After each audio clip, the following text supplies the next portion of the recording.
मिलता। भारत की न्यायपालिका की तो यह औकात है कि शाहीन बाग हो, चाहे मेरठ हो, चाहे कैराना हो, चाहे हल्द्वानी हो, चाहे हरिद्वार के अतिक्रमित क्षेत्र हो, चाहे अवैध मस्जिद हो, दरगाह हो, चाहे बंगाल, केरल, कहीं भी आप चले जाएं, हैदराबाद इत्यादि तमाम स्थलों पर विधर्मियों ने आतंक का, हत्या का, बलात्कार का, अपहरण का, हिंदू विरोधी अभियानों का तांडव कर रखा है। और ये लोग अपने किसी भी अधिकार का प्रयोग करके उन लोगों के समापन में, उन लोगों के निवारण में, उन लोगों को दंडित करने में समर्थ नहीं हो सकते। ऐसे दुर्बल न्यायपालिका जब अपना क्षोभ व्यक्त करना चाहती है तो उसको केवल निराश, हताश और न्यायपालिका की ओर आशा की दृष्टि से देखता हुआ हिंदू समाज ही दिखता है।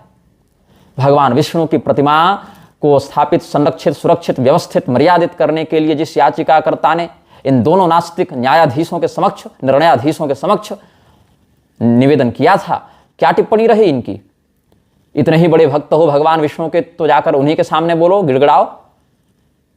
ये कथन था गवई का, ये कथन था ऑगस्टिन का, या जो भी वहां बैठा था बगल में, 2 जजों की बेंच थी ना।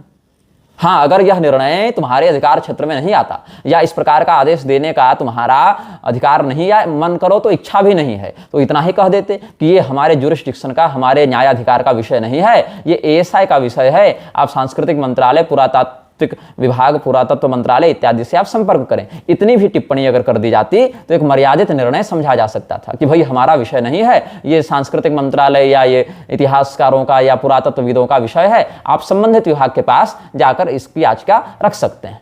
यह भी कथन किया जा सकता था, लेकिन नहीं।